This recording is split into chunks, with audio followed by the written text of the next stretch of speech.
Have you ever heard two English words that sound exactly the same but have completely different meanings? They are called homophones. Let's learn 10 common homophone pairs in under 3 minutes. First of all, let's define the homophones. Homophones are the words that have the same pronunciation but different meanings, and often different spellings. Let's get started. The first pair is write and write. Write means to put words on paper. For example, please write your name. But right means correct or the opposite of left. For example, your answer is right. The second pair is sea and sea. Sea is a large body of salty water. For example, we can swim in the sea, but sea means to use your eyes.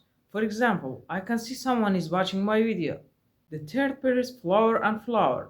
Flower is the colorful part of a plant. For example, this flower is so beautiful. But flour is the powder used for baking. For example, we need flour to make bread. The fourth pair is pair and pear.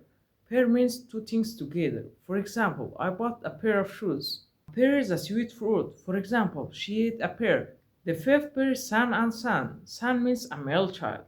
For example, their son is 5 years old. But sun is the star that lights the earth. For example, the sun is shining today. Keep watching because the next five are trickier. The sixth pair is knight and knight. Knight is a warrior in armor. For example, the knight protected the castle. But night is the time after sunset. For example, good night, see you tomorrow.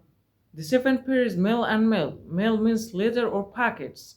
For example, I didn't check my mail today. But mail means a boy or a man. For example, the mail line caught a prey. The eighth pair is one and one.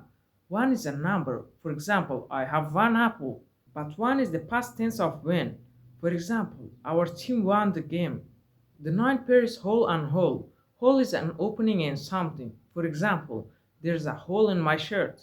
But whole means complete or entire. For example, I ate the whole pizza. The tenth pair is here and here. Here means to perceive sound. For example, can you hear me? But here means in this place. For example, please come here. How many of these homophones pairs did you already know? Let me know in the comments. Before I end this video, thank you all for watching and for your support. And a special thanks for Trisanta RB. I truly appreciate your encouragement. See you in the next lesson.